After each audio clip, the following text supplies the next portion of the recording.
A gente vai continuar aqui a nossa formação no Realize 2021. Quero deixar uma pergunta para vocês que estão acompanhando a gente agora, uma outra pergunta para, quem sabe, vocês escreverem aí no chat, contando o que vocês aprenderam nessa manhã até agora, né, que marcou vocês, que está em movimento aí, pulsando em vocês, contem para a gente. E agora quem vai estar nessa nossa conversa é o Vinícius, que é diretor de marketing da SM Educação. Ele vai estar com a gente para falar sobre esses pontos essenciais que têm incomodado os gestores de escolas nesses tempos em que as relações comerciais estão tão abaladas, né? Vinícius Conde, é com você. Venha cá para a gente seguir essa conversa. Boa tarde a todos. Boa tarde, André. Já entramos na tarde, né? Bom, gente, é muito bacana estar com vocês numa manhã de sábado, a gente discutindo o negócio escola.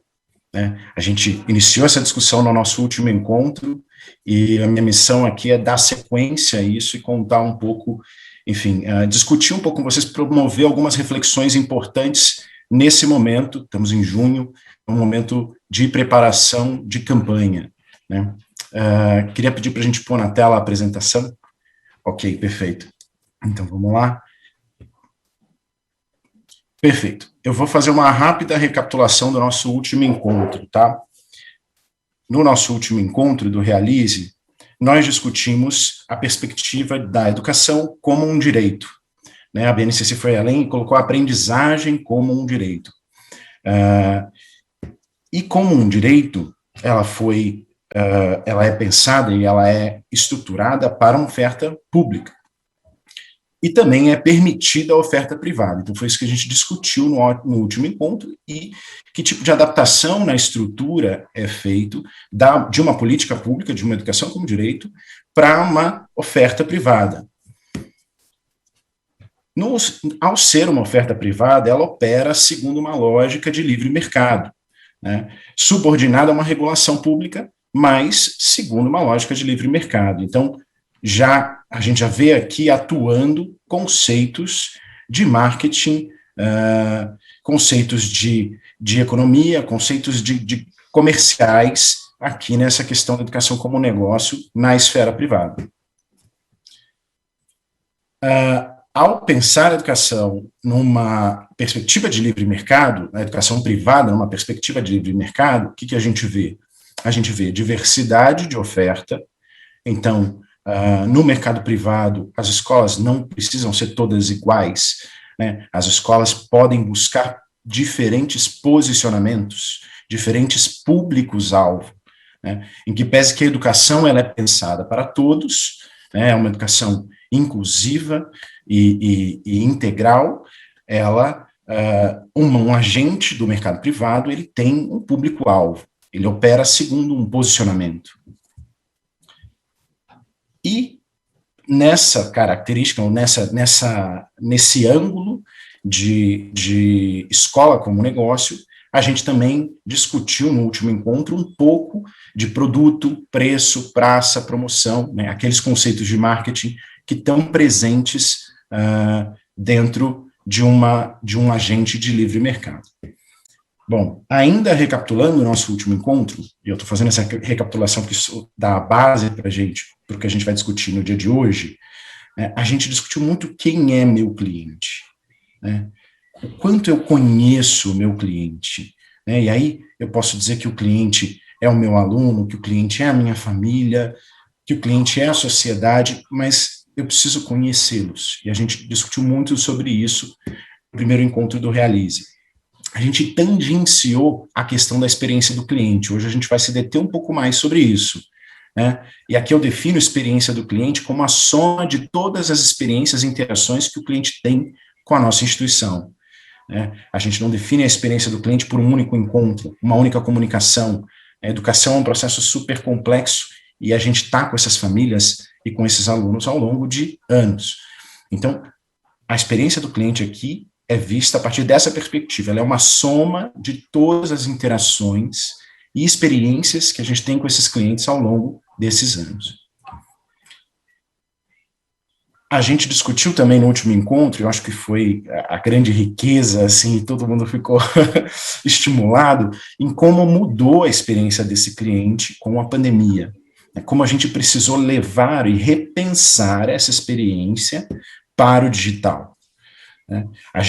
O que a gente fez num primeiro momento foi levar a experiência do jeito que ela acontecia no presencial para o digital, mas aos poucos a gente precisou repensar essa experiência para o digital, sempre focando na melhor experiência possível para o nosso cliente, para o nosso aluno e para a nossa família. A gente discutiu no último encontro coisas como, puxa, mas tinha lá o tio da cantina, tinha um inspetor, né, que compunham a experiência do dia a dia da sala de aula, né, puxa, vamos levá-los também para o digital, né, vamos tentar trazer aquela experiência da escola para o digital. Então, foi muito rico. Bom, a partir, então, desse nosso último encontro, né, agora nós já estamos em junho. Então, ok, Vini, estamos em junho. O que eu tenho que pensar nesse momento? Né? Então, eu começo aqui trazendo o mantra do gestor de escola privada. Né, que a gente não está pensando nisso porque é junho, a gente devia estar pensando nisso todos os dias, quando a gente acorda. Claro que a gente está preocupado com a qualidade da educação que a gente oferece nas nossas instituições, essa é uma preocupação constante, né? Homo não seria homo se não lavasse realmente mais branco. No entanto, o gestor da escola privada, ele tem que pensar na qualidade, mas ele também tem que pensar, né, nesses 3 pontinhos aqui, diariamente: captação de matrículas, fidelização das matrículas e na imagem da instituição. Então, esses são pontos importantes, porque é com base nisso que a gente dá sustentabilidade para aquilo que a gente faz. É com base nisso que a gente amplia o alcance do que a gente faz. Se a gente entende que a educação que a gente oferece nas nossas instituições, ela é a melhor, ela tem a melhor qualidade, ela forma os cidadãos que a gente gostaria de formar, que estão lá descritos no nosso projeto pedagógico, é claro que a gente quer que essa educação ela alcance mais gente. E a gente só faz isso se a nossa instituição ela é sustentável e se a gente tem um bom processo de captação, fidelização, e se a gente trabalha a imagem da nossa instituição para que a captação e a fidelização possam ocorrer com menos esforço, com menos investimento de recursos e de pessoas. Então, quando a gente trabalha bem a imagem, ela ajuda ou ela trabalha para a gente nos processos de captação e fidelização. Então, estamos em junho, a gente acorda, inspira, olha no espelho, repete o gestor do mantra da escola privada, o mantra do gestor da escola privada: captação, fidelização e imagem. As ações que eu promover dentro da minha escola, todos os belíssimos projetos pedagógicos que os meus educadores promoverem, né, a gente tem que pensar em como desdobrar isso para que isso tenha algum impacto na captação, na fidelização, na imagem, para que isso não se encerre dentro das 4 paredes da escola, para que isso chegue nas famílias. Isso está cada dia mais fácil, quer dizer, cada dia não, mas tem se tornado mais fácil porque a gente já está dentro das famílias, na situação em que a gente vive. Bom, dando sequência, então, depois que a gente interiorizou que a gente precisa cuidar da captação, precisa cuidar da fidelização e precisa cuidar da imagem da instituição, vamos pensar um pouquinho, vamos tirar esse tempo de junho para fazer algumas reflexões a partir do meu planejamento de campanha para 21-22. Né, o meu planejamento de campanha de matrículas para o próximo ano. Né. Um primeiro ponto super importante é resgatar aquela equaçãozinha bem simples, mas que às vezes a gente perde de perspectiva, que é que os meus alunos no ano que vem, os meus alunos do próximo ciclo, eles são os alunos que eu consegui captar, mais os alunos que eu consegui fidelizar. Isso é importante porque a gente já começa a ver 2 vertentes do nosso trabalho: a fidelização e a captação. É sempre muito importante a gente trabalhar nessas 2 perspectivas. Entre 80%, 90%, 95% dos alunos que vão estar com você no próximo ano já estão com você neste ano. Então, a campanha de matrículas para eles começou no primeiro dia de aulas. Né? Começou, a gente fez todo esse processo de virada do ano passado para esse. Já está em curso a campanha de matrículas para esses alunos. E a gente tem um desafio de captação. A crise, ela vem para todos. Né? É sim, e tem que ser nossa perspectiva sair dessa crise fortalecidos. Educação é um setor resiliente, né, como descobriu recentemente o Big Money, né, que veio para a educação, o grande capital, enfim, os grandes grupos educacionais. A educação ela é um setor resiliente. A gente passou por um vale, ainda está passando por um vale, por um processo de matrículas e de fidelização mais difícil por conta da pandemia, alguma migração de alunos do mercado público, do mercado privado para o mercado público, mas a perspectiva é de retomada. A questão é quando, mas ela virá. Então a gente precisa estar preparado para isso e atuar de acordo. Então aqui eu queria passar por alguns pontos, e eu vou detalhar, vou me deter nesse nosso encontro, nos primeiros 3 e no último, né? E aí eu vou deixar para o nosso trabalho na plataforma o plano de metas e o plano de ação, mas eu queria propor para vocês essas reflexões, ou um passo a passo para a gente fazer o planejamento da próxima campanha. Primeiro, conhecer a minha instituição. Mas eu conheço a minha instituição, Vinícius, tudo bem. Então vamos refletir um pouco sobre o que você conhece. Conhecer a concorrência, cruzando o meu conhecimento da minha instituição com o conhecimento da concorrência, o cenário competitivo, traçar a minha estratégia competitiva para essa campanha, traduzir essa estratégia competitiva em um plano de metas de captação e de fidelização, né, que vão dar base para a construção de um plano financeiro para o próximo ano. Sabendo onde eu quero chegar, já tenho as minhas metas e o meu plano financeiro, trabalhar o plano de ação, aí sim, um cronograma, ações de envolvimento da equipe, o plano de comunicação, aí efetivamente a execução da minha campanha. Então, muitas vezes a gente fala de campanha de matrícula, mas que outdoor que eu vou colocar? O que a gente está discutindo aqui é justamente, vamos começar um pouco antes, porque talvez nem seja necessário colocar o outdoor. Talvez nem seja necessário fazer o carro de som, a depender de quais são suas metas e do que você tem que trabalhar. O cobertor é curto, a gente não sabe se a gente investe em Google Ads ou se cobre a quadra, né, preparando para a volta desses meninos. Então, o que vai dizer isso para a gente é um conhecimento da minha instituição, um conhecimento da concorrência e a minha estratégia competitiva. E nunca, nunca perder de vista o foco na experiência do cliente, porque é isso que define se a gente vai conseguir efetivar uma matrícula ou se a gente vai conseguir efetivar uma rematrícula, uma boa experiência do cliente. Bom, no primeiro ponto, então, a reflexão que eu proponho a partir do conhecimento da nossa instituição, e aqui eu vou já partir para uma questão mais prática, mas, em especial, a gente precisa... Não passou? A gente precisa ter dominados os nossos números e os nossos indicadores. Isso precisa estar à mão, isso precisa estar fácil. Números contam histórias. O que não se mede, não se gerencia. Então, se a gente tem, e se a gente não tem, a gente precisa ir atrás de ter.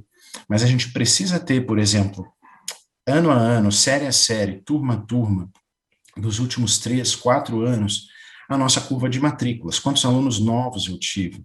Quantos alunos rematriculados eu tive? Qual é a minha média de fidelização naquele ano, naquela turma? Qual é a minha média de captação naquele ano, naquela turma? Aonde eu tenho um problema de fidelização? Aonde eu tenho dificuldade de captação? Só conhecendo esses números é que a gente vai ter mais assertividade no nosso planejamento de campanha.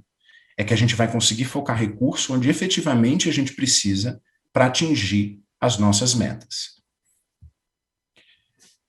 As raízes e a história, claro, isso é básico, mas muita escola, no afã de responder às tendências de mercado, às novidades, né, de tentar seguir uma onda novidadeira, muitas vezes abandona um pouco de suas raízes, de sua história, de seu carisma, enfim, do seu objetivo, do seu projeto pedagógico, e a gente não pode fazer isso. Esse é o nosso principal ativo, né? Isso certamente tem muito que ver com o diferencial da nossa escola, que a gente vai falar mais para frente. Então, a gente precisa resgatar e garantir que as nossas equipes também estejam imbuídas, também conheçam, também entendam que aluno que a gente quer formar nessa escola, né? Por que ela existe? Qual é a minha missão enquanto escola? né? Que cidadão eu entrego para a sociedade? Então, isso é super importante, ter isso disseminado, né, ajuda muito no trabalho das equipes, no engajamento das equipes, e em especial, né, em levar significatividade nos contatos e nas experiências, nas interações que essas equipes têm com os nossos clientes. Meus clientes, a gente precisa conhecer os nossos clientes. São informações que a gente tem, muitas delas a gente tem e não usa, né? Quem são? Quem são as famílias? Quem são os alunos? Onde eles moram? De qual bairro eles vivem? Eles vêm para a minha escola? Tem pouca escola, as escolas têm isso num sistema de gestão, mas muitas vezes nunca plotaram no mapa para entender, puxa, onde está minha clientela? Né? Ou traçar, nos últimos anos, da onde que eu tenho ganho alunos? Né? O que eu sei dessas famílias? O que eu não sei? Como que eu descubro? Né? Como que eu pergunto? Como que eu faço uma pesquisa? Né? O que eu vou fazer com essa informação? Do que eles gostam na minha instituição, do que eles não gostam? Qual que é o saldo dessa relação? Qual que é o meu NPS, ou índice de satisfação, né? Net Promoter Score? Isso são informações importantes, índice de recomendação, né? Eu preciso conhecer meus clientes, entender em que ponto da recomendação, quanto eles me recomendam ou quanto eles não me recomendam, porque eles são nosso principal gerador de novas matrículas. Eu tenho um bom tempo visitando escola, e eu nunca tive uma escola que disse, puxa, eu tive um monte de matrículas porque o meu outdoor desse ano ficou maravilhoso. Ninguém nunca se matriculou numa escola porque viu um outdoor lindo. A gente sempre está referendando as nossas decisões, e quanto mais importantes, mais referências a gente precisa.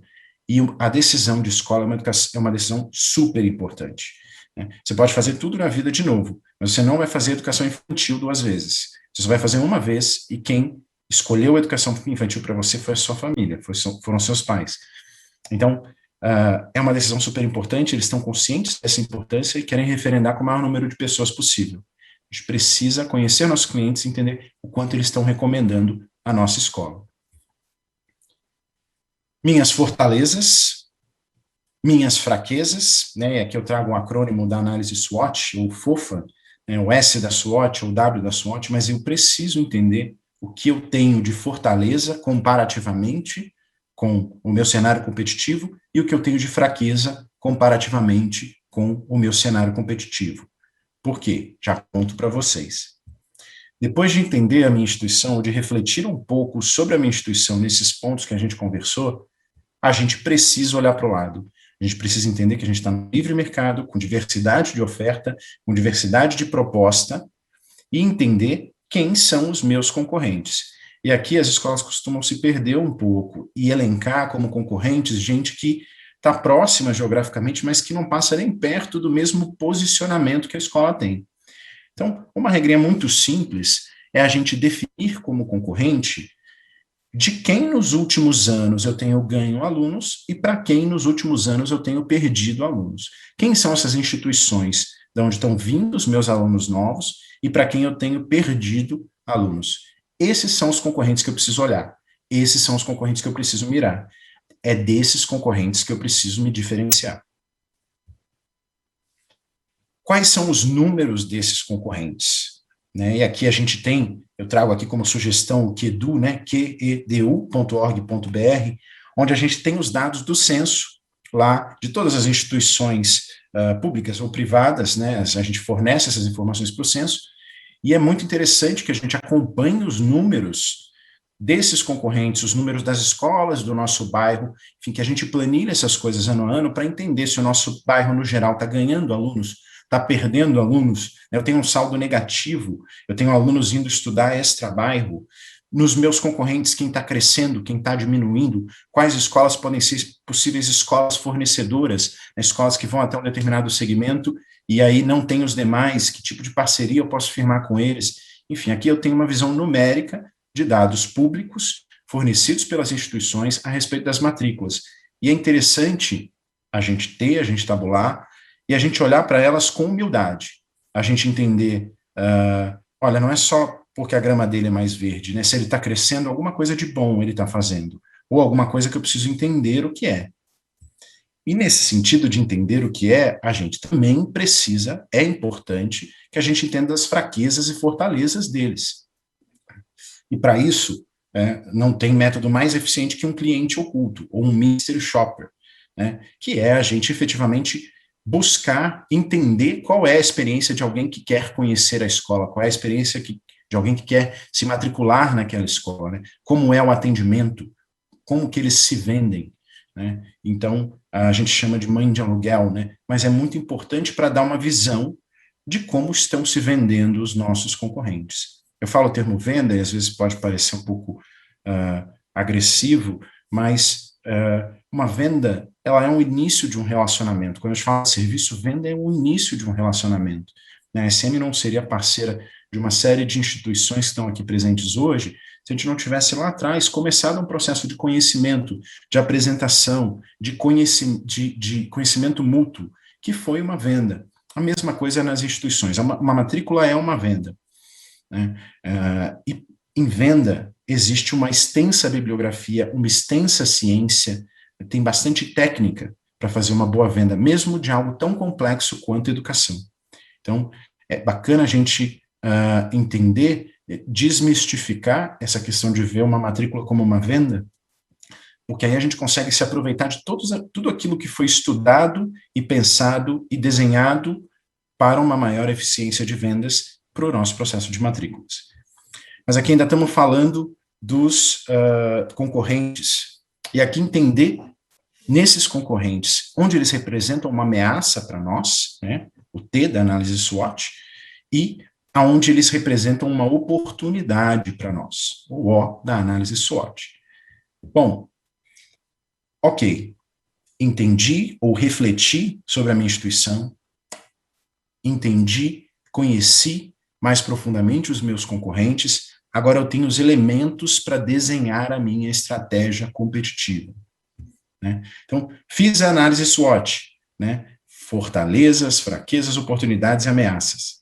So what? E agora? Bom, e agora a gente vai fazer esses cruzamentos, né, e vai entender se a nossa estratégia ela é uma estratégia de defesa, ela é uma estratégia de ataque, ela é uma estratégia de evolução, qual que vai ser a nossa estratégia. A gente tem bastante material sobre isso também no ambiente de formação digital, tá? Mas agora que eu já me conheci a concorrência, eu posso me debater sobre questões como produto. E aqui, quando eu falo de produto, eu quero dizer, no nosso âmbito, qual é a minha oferta educacional para essas famílias, né? Quais são os diferenciais desta oferta? O que só eu ofereço? O que eu ofereço melhor do que os outros, né? Isso pode calcar a minha campanha, a minha comunicação. Preço, trago de volta os 4 P's do marketing, né? Mas o preço ele é super importante, a gente avaliar qual é a estratégia comercial do nosso entorno e que tipo de espaço a gente tem para ajustar a nossa estratégia comercial. Praça, estratégia geográfica, né? Aquilo que eu comentei, né? Fazer campanhas geolocalizadas, fazer prospecção geolocalizada, né? Com mobiliário urbano, enfim. Eu preciso entender de onde estão vindo esses alunos, né? Aonde tem potencial.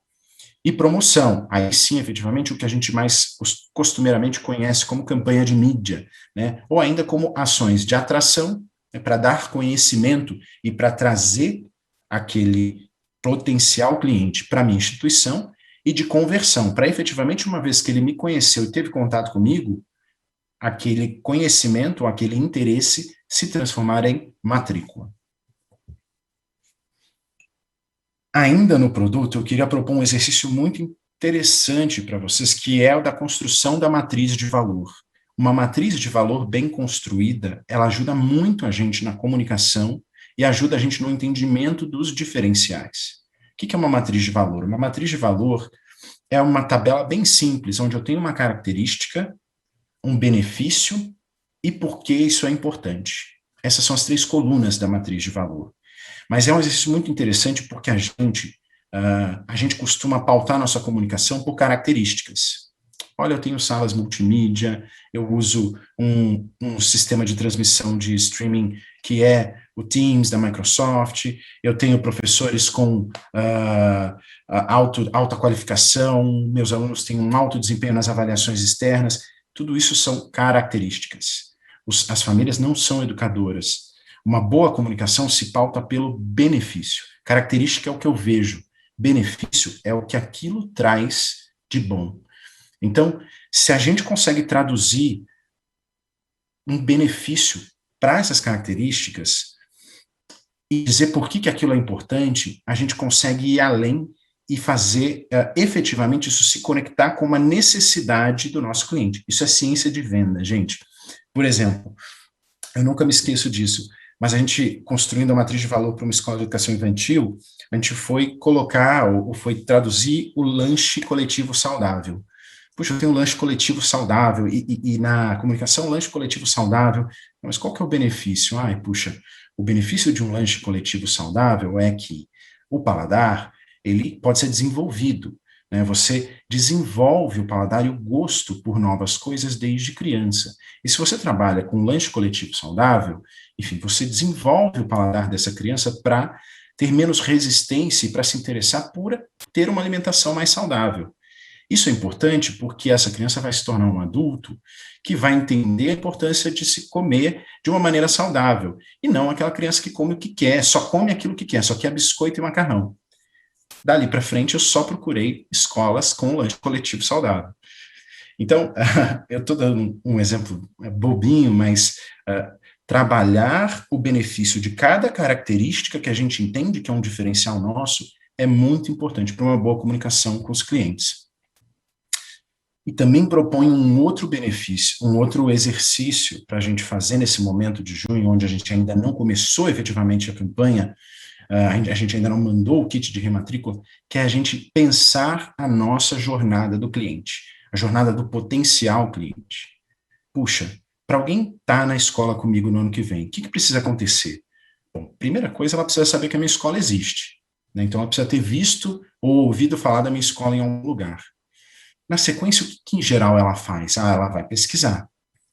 Pesquisa onde? Pesquisa no Google? Com certeza, pesquisa no Google. Pesquisa nas redes sociais?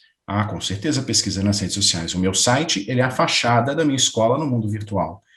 As minhas redes sociais são o pátio da minha escola no mundo virtual. Pesquisa no Reclame Aqui?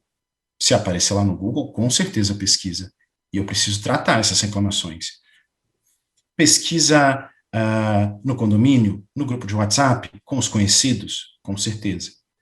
Depois que ela pesquisa, ela entra em contato, ela manda um e-mail, manda um WhatsApp. A escola tem um WhatsApp? Só responde no horário comercial? Quem responde o WhatsApp da escola? Quem responde o e-mail da escola? Como que a gente está respondendo essas coisas? A gente vai passar preço por telefone? Sim ou não? Como que a gente gostaria de ser atendido por telefone? A gente está fazendo assim com os nossos clientes? A gente está convidando para conhecer? Quando eles vêm conhecer, como que essa experiência acontece? Se eles vêm até nós, eles vêm por agendamento? Se é por agendamento, o meu vigia, o meu guarda, ele já sabe que esse cliente vai chegar? Tem um espaço para ele estacionar? Alguém na recepção já está esperando por ele? Tem uma agenda definida com quem vai atendê-lo depois? Quem que faz esse processo? Quem começa? Quem pergunta coisas importantes como por que você está procurando uma nova escola para o seu filho? O que é importante em uma escola para você? Por que você veio até a nossa escola? Quem pergunta isso está passando isso para frente, né, nas demais pessoas que vão atender essa família ao longo da visita na nossa escola? No final, quem pergunta, vamos fazer a matrícula? Quem é responsável por todo esse processo? Né? Todos os envolvidos. Todos têm em mente que esse processo está todo desenhado para terminar, para culminar com a matrícula? Uma vez a gente fez esse exercício com todo o time de atendimento e pedagógico de uma escola, e a gente entendeu que o pai não conseguia fazer a matrícula em menos de 3 visitas. E do lado deles tinha aberto uma grande franquia de escolas, que, enfim, eu garanto para vocês que se aquela família deixasse a carteira cair na frente, a matrícula estava efetuada. Né? Então, o nosso processo ele é o mais eficiente, ele é o processo que gera a melhor experiência para o cliente, nas partes de atração, eu estou fazendo um bom trabalho de cadastro, na parte de conversão, eu estou fazendo um bom trabalho de atendimento, né? Ter mapeado essa jornada do cliente é muito importante para a gente entender e refletir se a gente tem melhoria potencial nesse processo, né? A gente precisa ter o melhor processo, porque com certeza a gente está num mercado muito competitivo, onde os nossos concorrentes estão buscando ativamente o melhor processo. Então a gente precisa ter a melhor jornada e oferecer a melhor experiência. Bom, voltando aqui, retomando, foi uma fala breve, mas também não quero atrasar muito o evento, a gente vai desenvolver também bastante desses conceitos no ambiente virtual, mas eu queria propor para vocês essas reflexões, esses exercícios, a matriz de valor, a jornada do cliente, pedir que vocês mantenham um foco constante na experiência do cliente, pensar em todas as interações que a nossa equipe dentro da escola tem com os nossos clientes, né, com as famílias e com os alunos, e pensar, puxa, isso aqui poderia ser melhor? Essa experiência poderia ser mais interessante? Poderia ser mais profissional? Poderia ser mais encantadora para o nosso cliente? Porque, no fim, como eu disse para vocês, a soma de todas as interações, a soma de todos os momentos onde a gente interagiu com esses clientes, com esses alunos e com essas famílias, é o que cristaliza na cabeça deles a experiência com a nossa instituição. Se foi uma boa experiência, nós seremos recomendados. Se foi uma experiência ruim, eles atuarão como detratores, e muito provavelmente a gente não vai ter essa família conosco no ano que vem. Então, essa é a reflexão que eu trago para vocês. A gente continua desenvolvendo essa temática no nosso ambiente virtual, e foi um prazer enorme estar com vocês. Passo a bola de volta para o André. Muito obrigado a todos, um bom sábado.